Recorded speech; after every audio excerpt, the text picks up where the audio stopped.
Bom dia, nós somos alunos da graduação de Zootecnia da UFRN. Estamos aqui numa propriedade de agricultura familiar, localizada no Agreste Potiguar, e nós viemos aqui hoje trabalhar um pouco sobre a ensilagem para a produção familiar. Mas o que é a ensilagem? Bom, a ensilagem é um método de conservação de forragem muito importante para o produtor conseguir se manter no período da seca, com segurança. Mas por que com segurança? Porque com o método de conservação, ele vai ter alimento de qualidade para ser ofertado no período mais crítico do ano. Porque o método de ensilagem, assim como outros métodos de conservação, como a fenação, mantém o valor nutricional do alimento. Então ele vai ter um alimento de qualidade para oferecer aos animais. Então, como é que isso ocorre? Os alimentos, eles têm, no caso milho e sorgo, que a gente vai falar mais à frente, eles possuem carboidratos que vão justamente ser utilizados na fermentação e produção do ácido lático. O que é o ácido lático? O ácido lático é um ácido graxo, no caso um lipídio produzido pelas bactérias lá, que estão presentes nessa silagem, e elas vão atuar justamente na diminuição do pH da silagem, que é justamente essa diminuição do pH, que vai chegar em torno de 5, 5,5 mais ou menos, que vai fazer com que essa silagem ela seja conservada. E como é que isso ocorre e por que isso ocorre?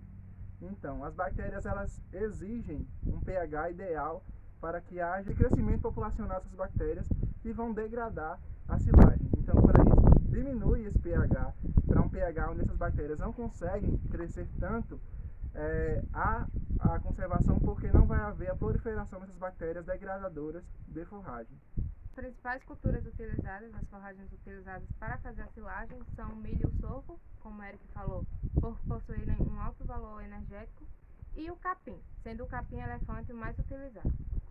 Bom, e quais são os tipos de silo mais utilizados para a conservação dessa forragem? E especificamente para a produção da agricultura familiar. Aqui nós temos um exemplo, que é o silo em saco, que ele é de fácil manejo, fácil de fazer, fácil de trabalhar ele no dia a dia, é ideal para a produção da agricultura familiar. Como é que acontece a produção dessa silagem, né? A produção da silagem ainda acontece com a cultura lá no campo. E para que a gente faça o corte dessa cultura, nós precisamos fazer algumas observações para encontrar uma janela ideal desse corte. E que consiste em quê? As culturas que possuem grãos, como o milho e o sorgo, nós vamos observar o nível farináceo desses grãos. Que consiste em quê? A gente vai lá no campo, faz uma amostragem desses grãos e a gente faz um esfregaço na mão a fim de observar esse nível farináceo. Outras observações que a gente pode fazer é com relação ao grão. Nós vamos observar a linha do leite desse grão. E aí seria outra forma de observação do nível ideal para a produção da silagem dos grãos. O sorgo, do mesmo jeito. A gente vai lá, coleta os grãos e faz o esfregaço. Com relação ao capim, nós precisamos fazer a observação ao nível de matéria seca desse capim. Ou então, aí entre 90 e 120 dias desse capim.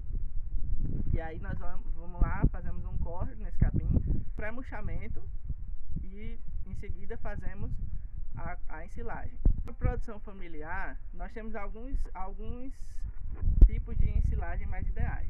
Aqui nós temos um exemplo, que é o silo em saco, mas também nós temos outros tipos de silo. Um que está ficando bem conhecido agora, que é o silo rapadura, e nós também temos o silo superfície. Só que o silo superfície aí já demanda um maior maquinário para ser produzido. Então, para a produção familiar, o ideal seria esse daqui, ou então o silo rapadura, que demanda menos mão de obra e menos maquinário. Nós temos um exemplo da silagem de milho. Bom, agora de forma simplificada, vamos mostrar como é feito o processo de ensilagem. A Eric vai começar aqui colocando a forragem no saco.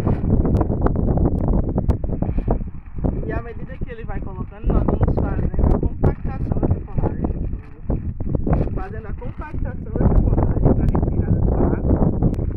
Então, como a retirada desse saco, porque como eu falei, as bactérias que vão produzir o ácido lático, que é muito importante para essa conservação da forragem, elas são anaeróbicas. O que danado é anaeróbica? Anaeróbica são os seres que eles sobrevivem apenas em ausência de oxigênio, ou seja, com a frio, elas morrem. E elas morrendo, vai abrir espaço para as bactérias que vão degradar a forragem. Ou seja, ao invés de eu estar fazendo um processo de conservação de forragem, eu vou estar acelerando o processo de degradação da minha forragem.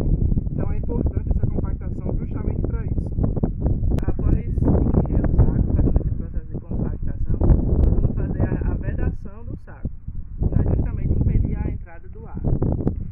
E a gente vai fazer isso com o quê? Com um forca-gato, de forma simples. Nós vamos fazer aqui o fechamento do saco. E em seguida nós vamos colocar o enforca-gato.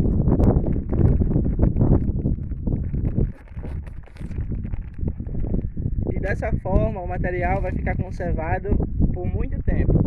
Aí a gente podendo fazer a utilização dele no período que a gente não tem forragem. Então, pessoal, aqui nós temos uma cactácea nativa, que é o mandacaru, que nós fornecemos aos animais associados à silagem. Ela tem alguns benefícios, assim como a palma, que ela é rica em energia, só que ela tem um diferencial da palma, que ela tem 30% de matéria seca, enquanto a palma só tem de 7 a 10% de matéria seca. Então esse seria um dos benefícios da palma, do mandacaru com relação à palma. E agora eu vou passar um aqui pra gente ver como é que fica, e depois a gente vai mostrar os animais recebendo a ração.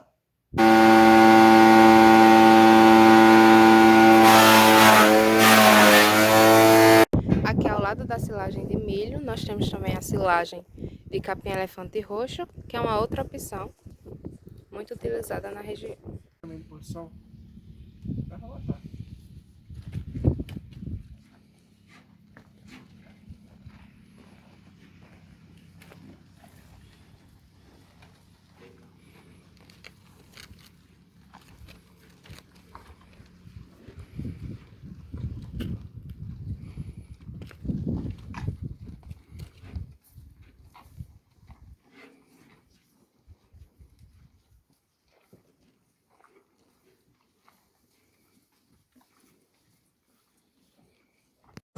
Então, gente, boa tarde para vocês. Vamos lá.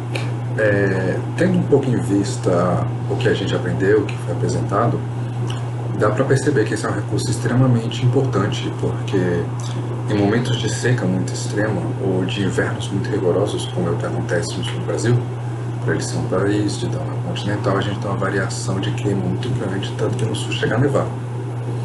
Então, tanto aqui em períodos de seca extrema ou de invernos muito rigorosos, dá para se ver o porquê da silagem ser um recurso tão importante assim.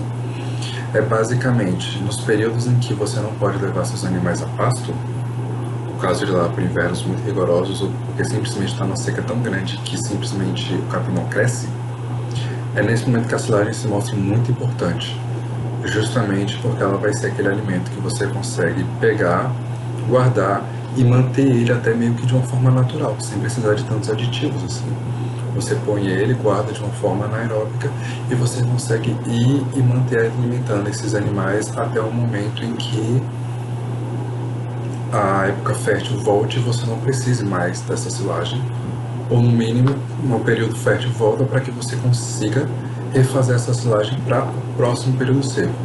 Dessa forma você consegue manter seus animais alimentados e conseguir manter sua renda, não só para o grande produtor, mas também para o pequeno. E também, como foi mostrado no vídeo, você não precisa de uma grande estrutura. Se você não tem muito bem um local construído para isso, você pode fazer de outras formas também. Olá, boa tarde. Me chamo Camila, faço parte do grupo Ensilagem na Agricultura Familiar e da disciplina Alimentos e Alimentação. E hoje vou falar um pouquinho para vocês sobre a ensilagem de milho, qual é a importância que eles têm para esses animais. E a gente sabe que o milho é uma planta bastante rica em nutrientes, né? É um produto que é super recomendado para ser ensilado e ele é bem aceito pelas vacas leiteiras.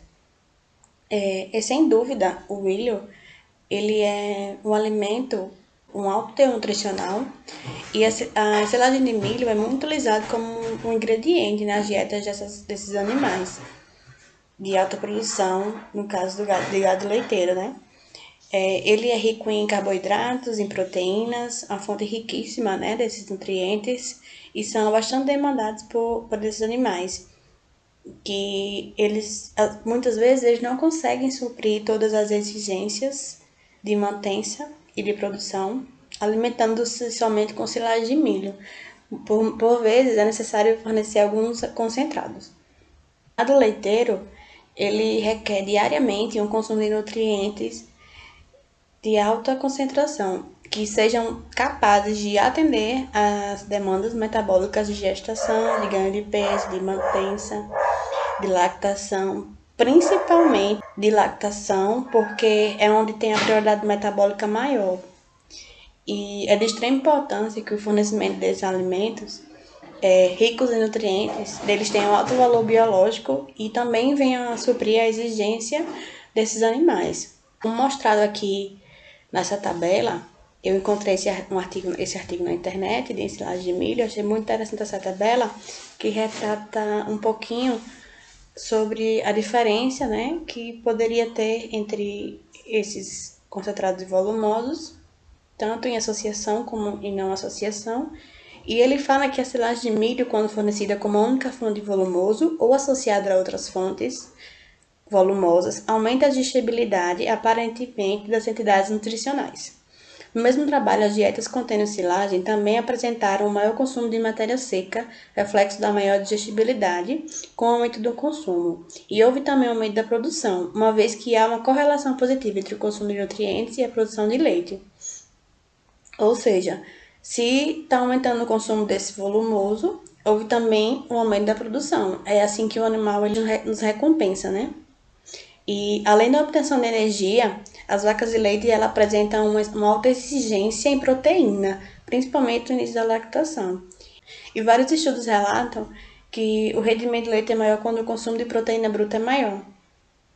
E comparando a silagem de alfafa com a silagem de milho como as únicas fontes de volumosos para as vacas em lactação, né, como a gente está falando aqui, eles concluíram que a silagem de alfafa é comparável com a de milho para a produção de leite e não afetaria nem no leite e muito menos no seu percentual de concentração de gordura. A silagem de milho é uma fonte de volumoso que pode ser sim utilizado para o balanceamento de dietas de vacas leiteiras de grande escala e combinado com outro tipo de volumoso, eles aumentam as possibilidades de obter sucesso, né, nessas dietas e tendo assim um valor nutricional super elevado e balanceado. E no processo de obtenção de uma boa silagem, a gente sabe que a gente tem que ter uma boa produção de grãos, né? A boa qualidade de uma silagem, a boa qualidade de espiga e principalmente também a boa aceitação por esses animais.